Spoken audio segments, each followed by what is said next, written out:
Welcome, everybody, to another podcast episode of Living Authentically, Becoming Your True Self, the podcast where we explore what it really means to live, speak, and lead from a place of truth and kindness.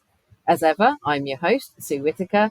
I am a life transitions and identity coach, and I guide individuals through significant life changes, helping them to rediscover their true selves and embrace new beginnings with confidence and clarity.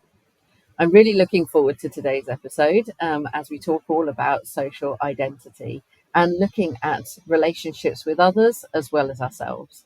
So, there are quite some broad topics here, but what we're going to focus on is a lot around romantic relationships for this episode. And to help me explore the topic further, I've got my lovely guest speaker, Mila Smith from Single to Couple Relationship and Dating Consultancy, to share her experience and insights with us today. Hi there. How are you doing? Hi, Sue. Hi. Thank you for inviting me. It's a real pleasure being here today. No, that's great. That's great for you to be here. So talk to me a little bit more then about your consultancy, and kind of how it started for you. Yes, well, as is quite often the case, I was my own first client years Yeah. ago. My love life was somewhat turbulent, and I could not work out what I was doing wrong Hmm. until about 8, 9 years ago. I decided to take a long, hard look in the mirror, and I realized that it had nothing to do with luck, but everything to do with my choices and decisions. And that is when I started educating myself. I subsequently very quickly met my now husband. So the strategy worked. Congratulations. Yeah. Thank you. Thank you. So he was going through a somewhat similar process. He was on his second divorce, Hmm. trying to date again, asking himself the same question: what am I doing wrong? Because it was certainly not through lack of trying or good intentions. And together we worked out again that the problem is quite often in our attitude and approach. So it's not enough just to have good intentions and open heart.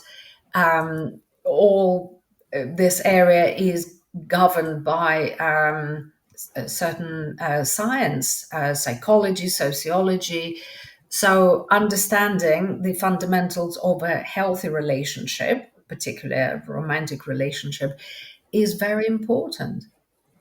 That's really interesting that you talk about that because obviously a lot of us, acknowledge that there are all these different kind of sciences, but also as well, I suspect there are probably people who are listening right now who believe in, the what sort of the link between your soul, I guess, or your Mhm. emotions, but then also there's that chemical piece in your brain as well, isn't there, about these sort of connections that we have with people. Yes, absolutely, and it plays physiology plays a huge part in romantic relationships. We are, especially during the passionate love phase, we are often at the mercy of our hormones, the ones which are associated with love, such as oxytocin, dopamine, and serotonin. So Mm. when we're in the throes of passionate love, we quite often are literally blind, and it's impossible to see your partner and your relationship objectively during those early months. And quite often, the various issues arise when passionate love subsides.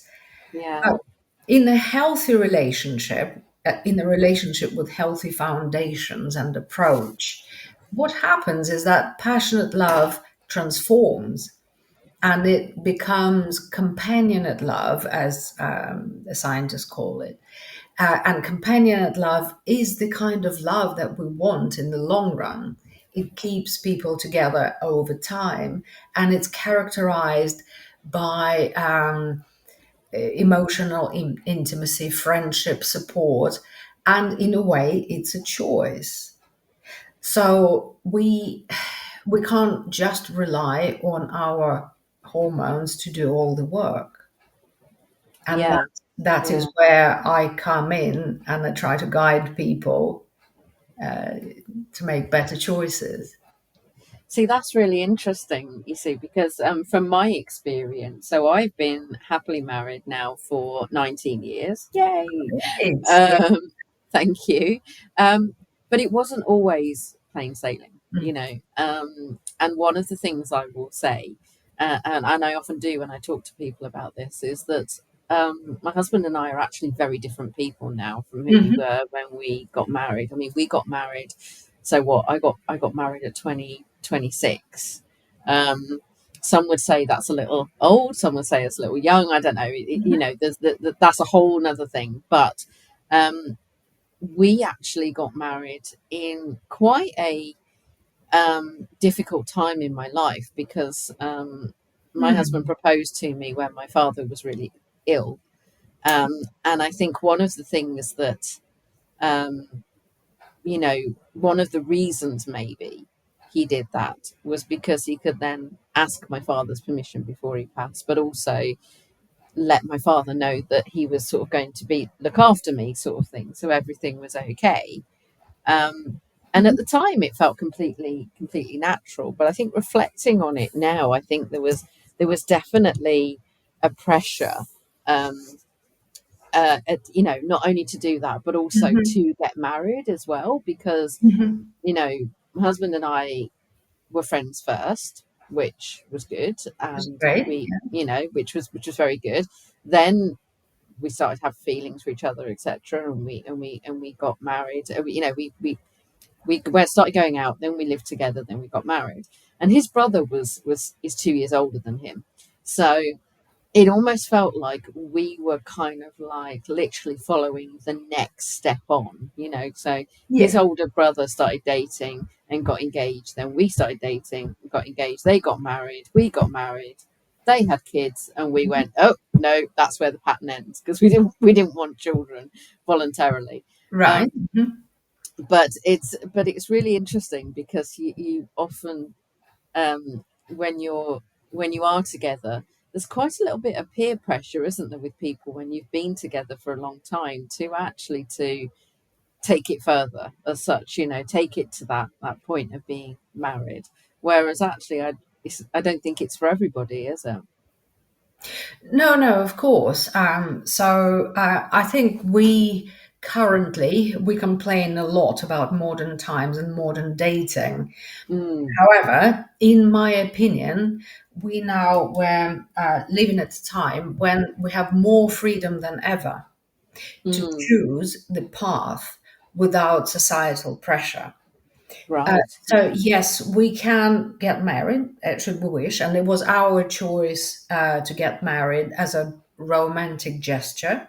Mm, However, I don't think anyone is going to judge you these days if you just live together.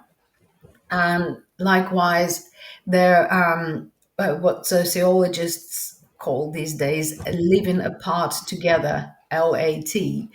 oh, That means really? when, yeah, when especially at a later stage when someone perhaps is widowed or divorced over the Mm, age of 50, sometimes they're not too keen on moving in together and they choose companionship.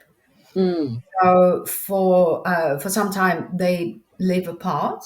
So they've mm. got two different households, but they are in a committed relationship. So they would go on holidays I together. see. Yeah. Yeah. Yeah. And of course, there's single moms and single dads and solo moms having children through IVF or sperm donors. So literally, the options are almost limitless.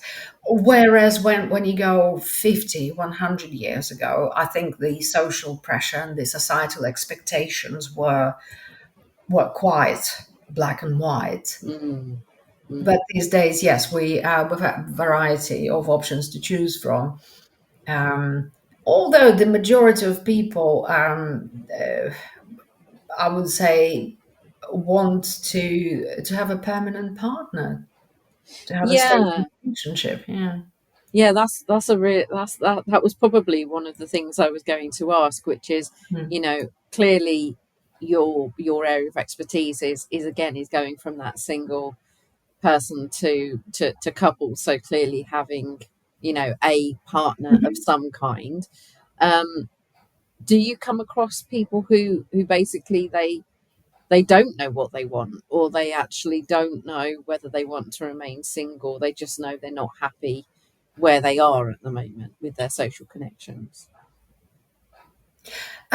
Yes, it really varies a lot. I have clients who have come to me that they don't want to settle down yet, but they want to become more successful at dating to build up their confidence. I And see. interestingly enough, it's a younger demographic quite often. Oh, So really? people around the age of 30, Mm, young men, for example. So they're not ready to settle because they didn't have enough sufficient experience before. They just need help with their confidence and self-esteem. Uh, mm, Other clients, on the other hand, they do really want to find a new partner. Sometimes following a divorce, um, and there's another demographic which is clients who are actually in a relationship. They are in an early relationship, mm, early stages, under 2 years. mm, However, they either seen some red flags which are making them uneasy, or what they perceive as red flags, mm. or they worry too much and they seem to be uh, bringing various negative emotional baggage from previous relationships. And when they recognize that, they decide then, I need a little help because Yeah, yeah, I yeah. don't want to mess it up. So it's predominantly single people. However, there are some people who are already in a relationship, and they just want that talk about their doubts or concerns or fears, and work them through with a professional. That's really interesting, because I think that, from my side, certainly, again, from my experience, I Hmm. would say that my mother and father's, wedding, marriage wasn't exactly, how do I put it politely? It wasn't what I would say a positive, Hmm. boundary, clear boundary set. It was quite clear to me that, as I grew older, that the reason why they got married was because, again, it was societal pressure, and Yeah. Yeah. and that sort of thing. And my mum had a difficult childhood, etc. And there was Mhm. clearly some things that they didn't agree on, but they kind of stood. They stayed together because that's what you did. They grew up in a generation where divorce wasn't really seen as a good option. Whereas, you say, these days, I think it's a bit more. People are a bit more understanding because people change. Mhm. Yeah. Um, but the interesting thing about what you said, which I think would be great to elaborate on, is you talked about that that some people worry about their previous relationships and they don't want to bring things in. Is that solely from, from other romantic relationships, or is it just other relationships and connections that they have with family or friends, etc., where they've seen a behavior that they don't want effectively to bring into that romantic relationship? It's probably both, Susan. Mm, So when I start with a new client, we the first session is pretty much always dedicated to their relationship readiness, and we talk about their past relationship patterns, and I ask certain questions which shed some light on their past patterns and whether they have significant emotional baggage. Well, actually, let me rephrase that. We all have emotional baggage. mm, Mm. It's just how we manage it. Do we, if we come to terms with the past, and certain sometimes it's family baggage. We process it, we acknowledge, and we move forward the clean slate. However, if we're still if that emotional baggage still overweighs our present and still drives our decisions and reactions, that's when we start digging a little bit deeper. Mm. And what you're saying about the family and society is quite interesting. It always comes up because I put it in a category of relationship myths and expectations, Mm. and we all have very complex love maps and cocktail of information in our heads, and Yeah. some of it we pick it up when we're still very young. We pick it up from our family, some Mm. family stories and family legends, and some of it is what we see, the relationships of our parents and our friends, or our friends' parents. And then there's, of course, literature and films Mm. and TV and religion. And it Yeah. is very personal. Everyone has their personal love map, which is unique, and it's influenced by all these outside factors. So when we're young and we just start our dating experience and our love lives, we have such a concoction of ideas in our heads. I certainly did. Mm. Yeah, I did. Yeah, I did too. Um, I Mm. was literally just thinking when you were saying that about, you know, my favorite Disney film, Oh, because yeah. I used to love Disney when I was younger. I still do, to be fair. Um, but Mm. the typical and classical Disney princesses and the fairy tale stories that I saw were very much, where the man, the prince, Mhm. would be the one to swoop in and save the Mhm. princess, and that was kind of what was, I guess, was kind of one of my first strong influences, Impressions and or stuff. impressions that, yeah, that they would actually come in and I don't know, take you and save you and that, and it's really fascinating for me as time has changed. Let me stick with the Disney piece a little bit for a moment here, Mhm. because when you look at some of the other Disney films that have started to actually appear in more recent times, the Mhm. actual love and the relationships that they have are actually, they explore different types of relationships. So take Frozen, for example. Mm. For anybody that hasn't seen Frozen, I think it's been long enough now. But if you haven't, Mm. please, mute me for a second. The relationship there, the key relationship, is between the sisters, not necessarily between, a prince and a princess.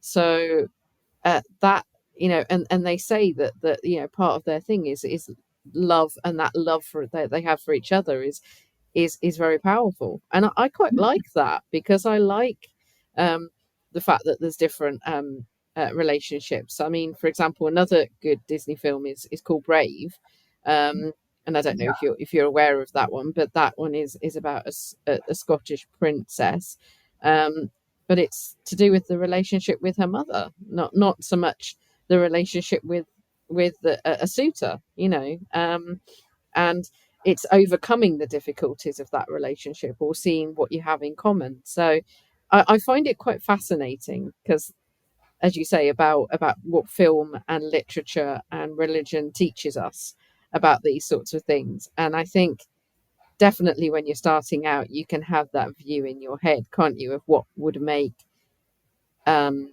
a life partner, or whether you call them life partner, husband, etc., or the perfect person for you.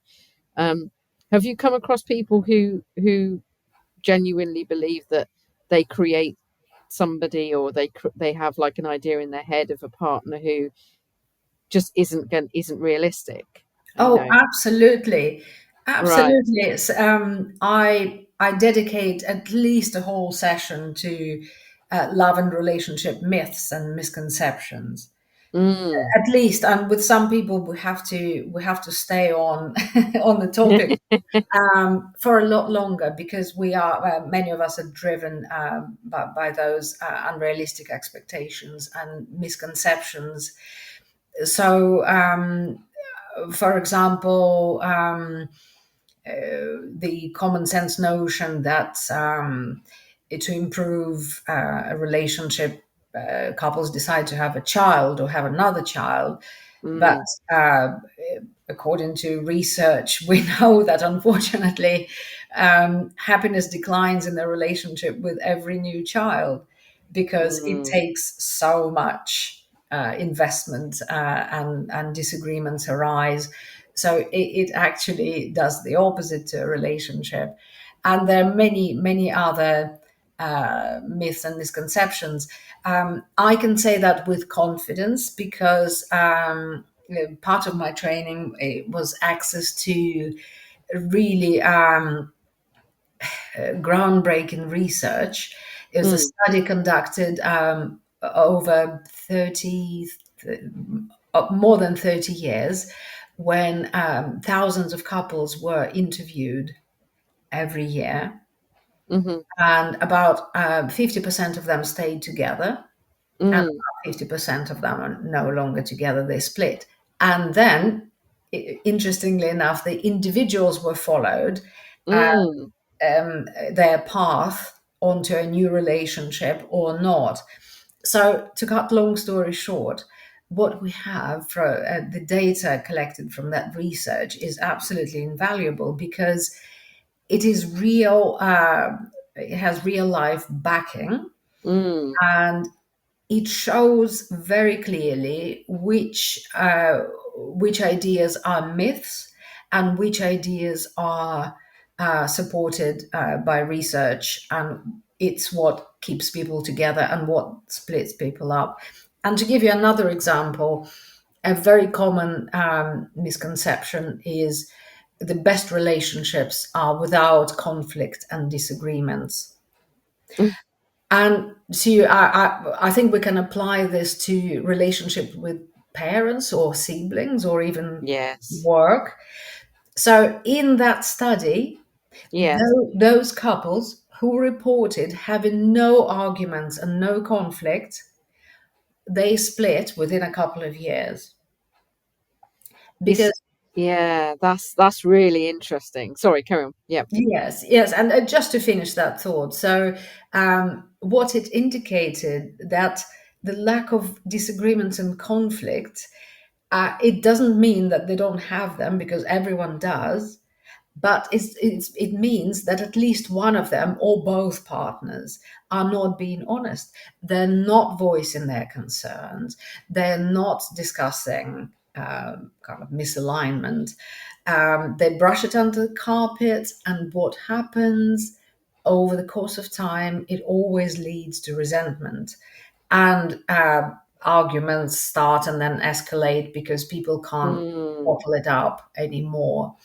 So the conclusion we draw from this is that some conflict is inevitable, some arguments, um, they represent an essential part of every relationship, and sometimes it's an opportunity to voice things, to find the right balance. As you said, you had to do it with your husband. Mm. Sometimes things change over time, and you need to Yes. discuss. Yes. So arguments and disagreements, they are absolutely essential. It's just how we handle them. We have to do our best to handle all those disagreements in the most respectful and constructive way. So Mm. set a time aside to discuss. We don't want to discuss things when we are feeling angry and worked up. Mm. It's the worst time to discuss things. Yes. Yes. Yeah. So what we found. if we're feeling way too emotional, it takes at least half an hour for our brain waves to change and to calm down. So we have a rule now. Oh, really? Yes, we Wow. will say if we're feeling it might just go the wrong way, and we'll say, right, I apologize. Let me take a break. Yeah. Time Yeah. out. So go for a walk or just breathe, calm down, but you need to let your partner know. You need Yes. to let your partner know that you are taking a break, and you will come back immediately as soon as you're ready to discuss what is it you wanted to discuss. Um, some people feel they're overwhelmed and they don't want to say too much, but Mm. then they leave the room without the warning. And that's also stonewalling, ignoring your partner. That's a Yes, of really course. destructive, Yeah. very harmful habit. So it's okay to take a break, to calm down, because you might just say something you don't mean, something you're Yeah. going to regret.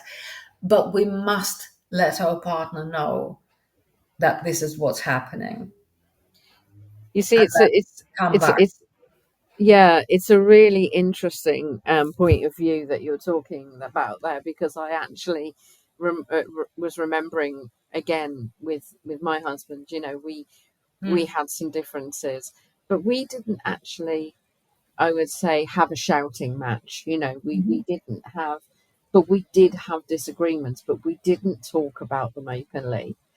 And you know, when we compared ourselves to other people, we were like, well, our relationship clearly is stronger because we don't fight. But actually, not fighting was one of the things where it eventually got into quite a serious place. And we had to, we did have to face it. And Mhm. I remember trying to seek some counseling and therapy for that as a couple.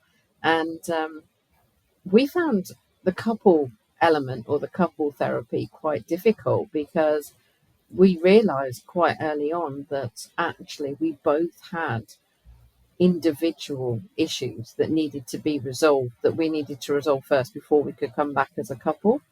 um, Mm. Okay. and then once we actually did our own individual therapy, then we could come back and say, okay, so this is what is effectively riling me up, and this is what's annoying me about what you do, and just having that understanding. So it's not that we still don't have shouting matches, but we are definitely more open with our communication. And as you said, we put time aside, because sometimes it's very easy, isn't it, to just say, oh, we've talked about that briefly, we've not agreed, and therefore it's been left in limbo, and that doesn't work, does it, for the longer term? Yes, there is uh, well, a rule, a recommendation, and it's advised by such stars as the Gottman Institute, for example. Hmm. So spend 10 minutes every day to check in. Mm. When obviously when you're calm and when you're not hungry, when you when you're not tired or irritated, just find the right time to check in with each other. That's a lot, because I know I am guilty. Sometimes it's just crazy between you jump from Yes. work to making dinner, and then Yes, of course. yeah, and then we have children all over us and they want this and want that. And in the end, the Yes. day is gone. But every now and again, we do try to have this conversation, to check in with each other, to check, to make sure everything is okay. Mm. And what is also important is that as a couples, now we're talking about romantic relationships specifically, is to continue dating throughout your Mm. marriage or long-term relationship. So Mm. what we do, what we talk about on a day-to-day basis, it's all maintenance talk, isn't it? all Yes. the logistics, and what we're going to have for dinner, and financial issues, and multiple maintenance things. So what we try to do is to carve some time out to go on a date and avoid all the subjects, such as work, children, Mm. money, household chores. So we will talk about something, um, about our aspirations, how we're feeling in general. We quite like talking about the days when we just met, and our early dating days, and what we did, and that's really nice because it triggers that dopamine rush, Mm. Mm. So you think of the days when the relationship was very new and exciting, Yes. and it helps, when we remind ourselves that of those days and try to recreate that experience. It is great for keeping passion alive in a relationship. That's really good. Yeah, I like that. My husband and I were literally talking about we should go back to somewhere where we visited when we were very early into the relationship, just to Mhm. sort of revisit Memory, yeah. old stomping grounds and memories and that, which was really, really interesting. So yeah. So I guess from when we were talking earlier, we talked a little bit about romantic relationships and how non-romantic relationships can have an impact. But the other thing that you actually mentioned to me were the different parts of self that can also have an impact on it. And I think you sort of talked about three areas or steps towards becoming a happier person and how that can help find love. Do you want to elaborate a little bit on that? Yes, it's probably a really good time to circle back to that, because once I've helped the clients to work through emotional baggage, Mm, um, and patterns, we then move on to self, because a healthy relationship with another person starts with a healthy relationship with yourself. mm, That is the most important component. And three parts of self, of course, there are different frameworks that scientists use to study yes. relationships. Yeah. So it's one of them, and I like it because it fits, it works for most people. And the three parts of self um, are the actual self, the Hmm. ideal self, and the ought self. And the actual self is how we are now, realistically, Hmm. is how you see yourself, and it's factual. So it Mm, is what it is. And then I ask the clients, what is their ideal self? This is what you really want to be. So mm, it's when you close your eyes and you imagine your dream life. So who is that person? mm, And it involves, sometimes it turns in quite a long conversation, because it involves not just the practical scenario, the place and the surroundings, but also the qualities. What qualities would you like to have? What would you like to develop? And the third part of self is the ought self, which, as the word ought implies, it's what you think you should be. mm, So it's all those should statements.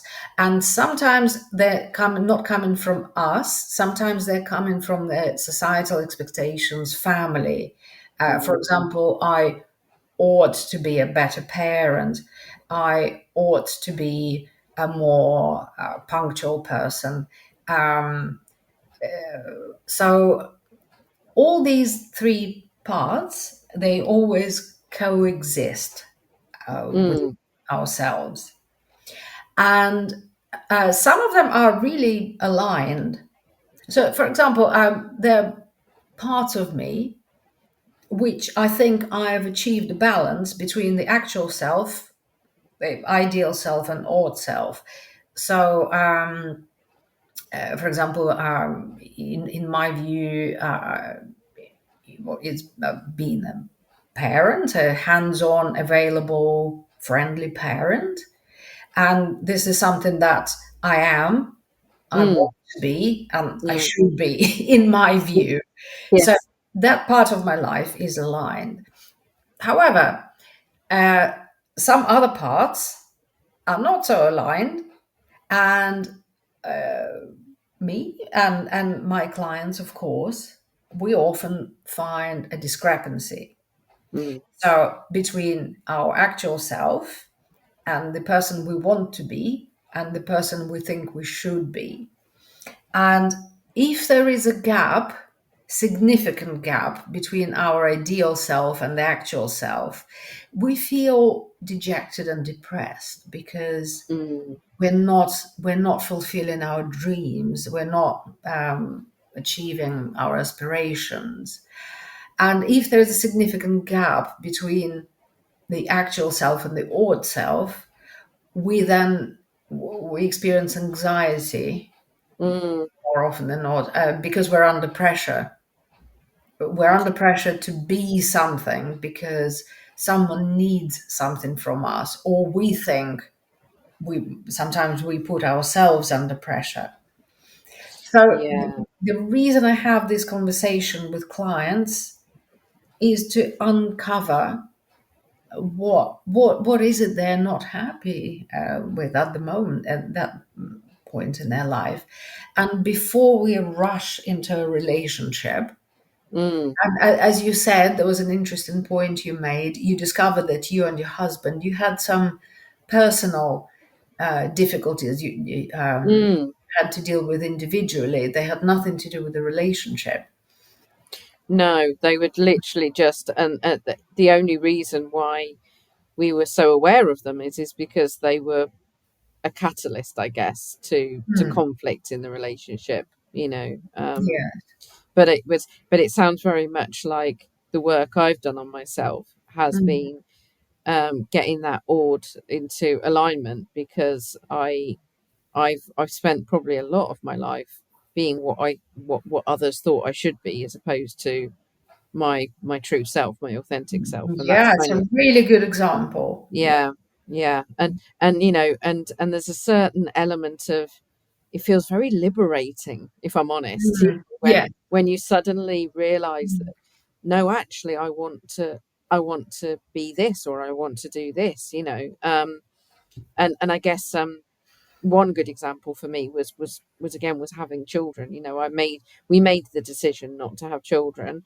Mhm. Some of it was, some factors were medical, and we decided we didn't want to spend, a large portion of our adult lives sort of worrying about what we may or may not be able to do. And then there were other parts that just went, no, just because society says that, when you Mm. get married you normally have children, Mm. we kind of, didn't want to do that. We were a bit of a, we wanted to be a bit rebellious, I guess. Yeah, that's fair enough. Yeah. But we don't, we don't necessarily, um we don't regret our decisions. I mean, instead of having children as such, we have animals, which, Mm.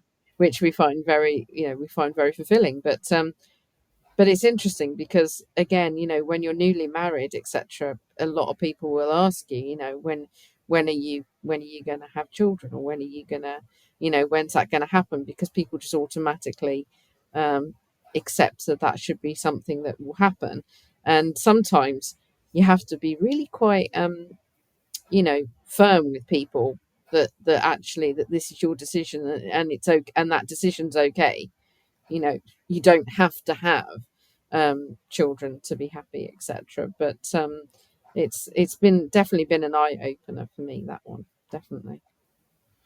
Yes, it's a really good example of when you stand your ground, I Mm, suppose, and you say, "Well, yeah, that is my old self, but I don't want this discrepancy. I want to be yeah. stay true to my actual self."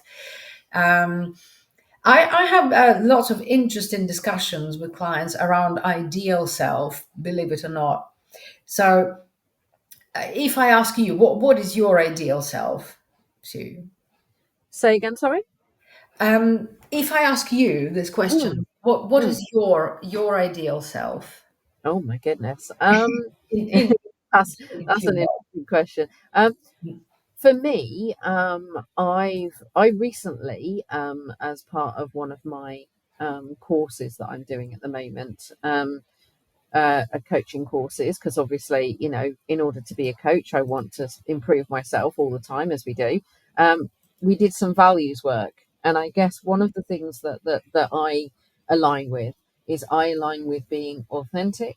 So I align myself with being someone who effectively, wants to help others succeed. So what makes me me is very much a complex and evolving components of all of the different kind of aspects on these podcasts that we talk about, having healthy boundaries, healthy relationships, understanding my values, etc., and just having that awareness, I think, as well as actually knowing what I need to improve on in future. So I would say that I'm a work in progress, and I'm happy with that. You know. Does that answer your question? I'm not sure if it does, but that's sort of where I come from when you talk about Yes. Okay. yourself. So Yeah. your aspirations, and you are moving towards your goal. Yes. Yeah. So I definitely, yeah, my husband and I definitely have a little an idea of where we want to be in the next sort of 5 or 10 years, um, and that might be financially, logistically, etc. And that's what we want to be.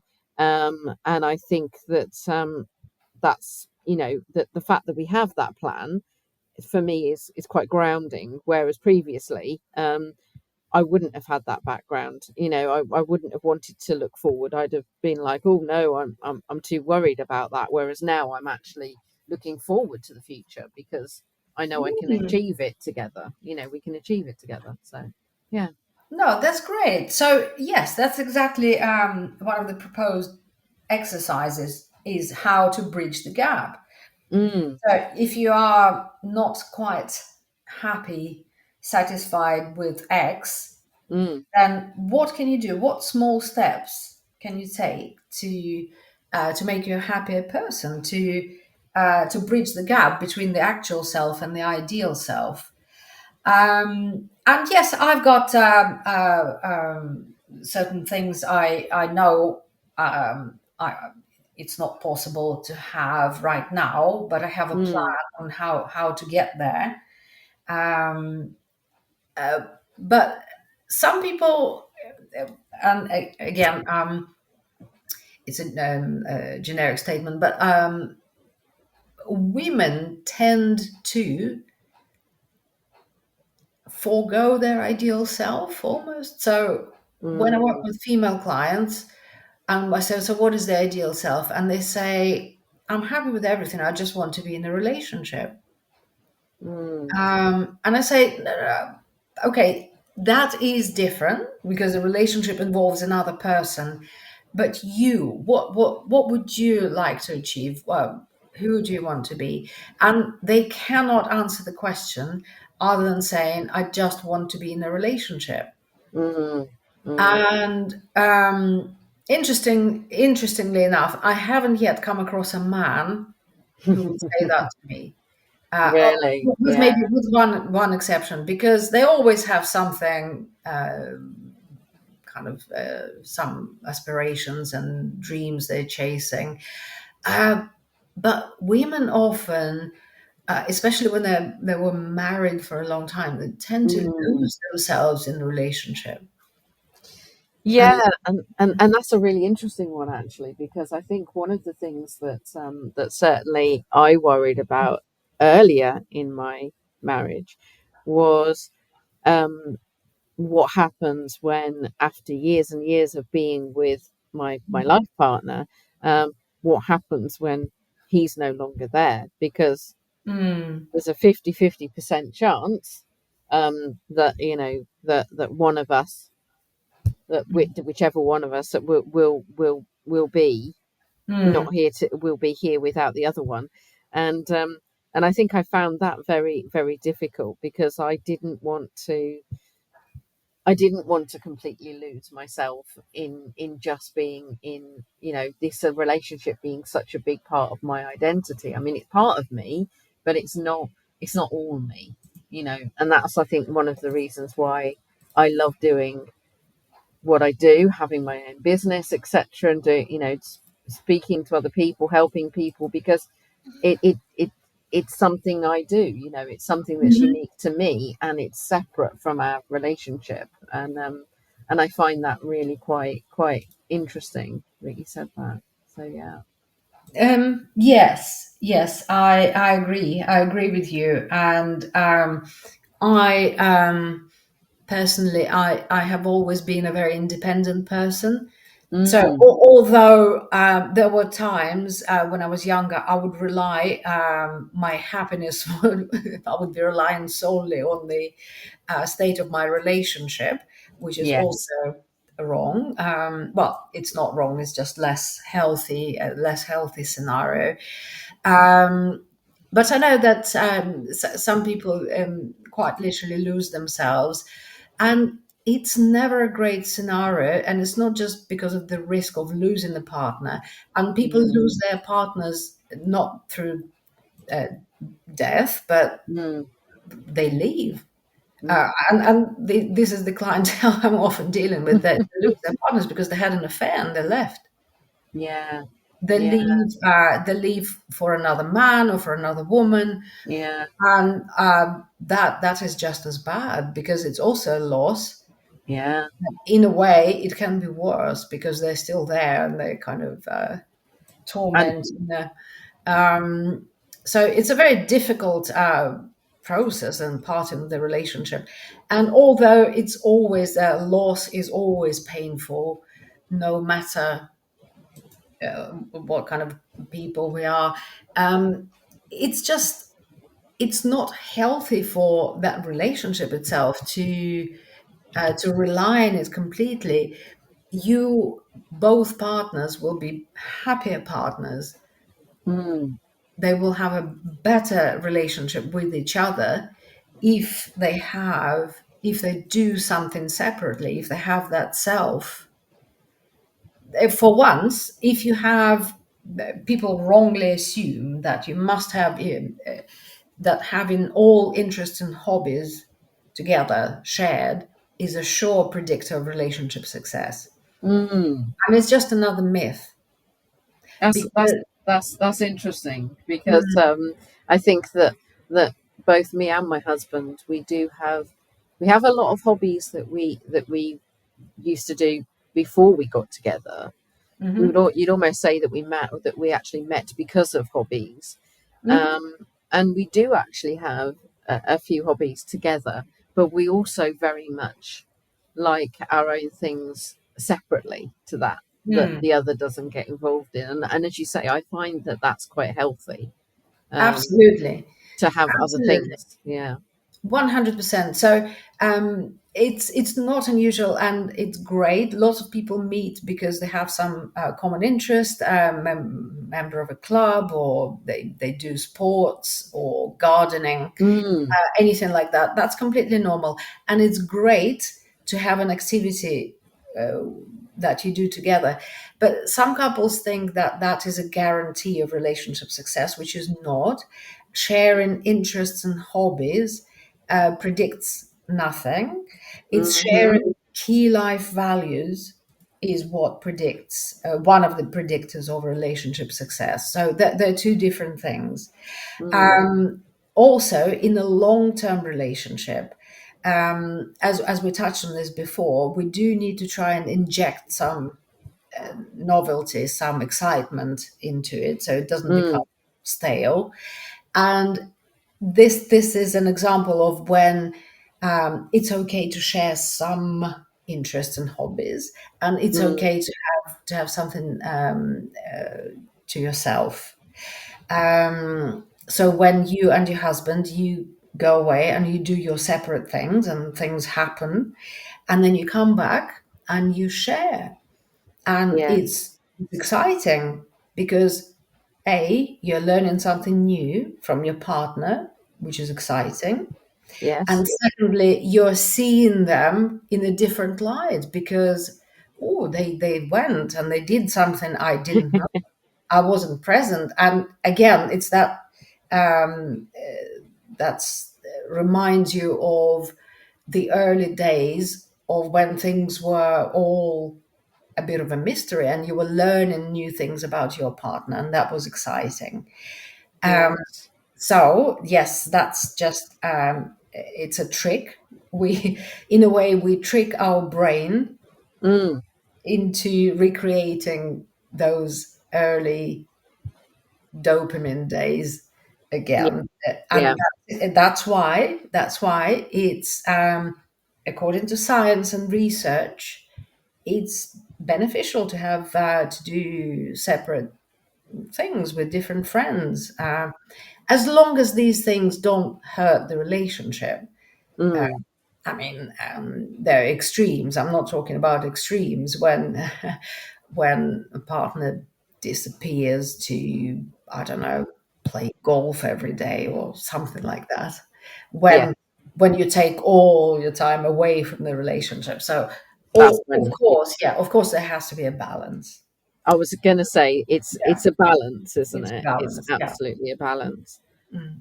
Well, I think it's amazing. So we've both been talking for a little while. So I think it's a good idea to wrap up at some point. But is there any sort of final thoughts or anything else you wanted to sort of mention about what you're doing at the moment or future endeavors that you might want to share? Oh, thank you, Sue. I know we get carried away, but it's such a fascinating conversation.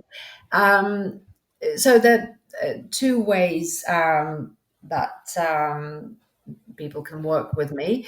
And I do have an online course on my website, Hmm. which is single-2-couple.com, which is a generic view on dating and relationships and provides some basic advice.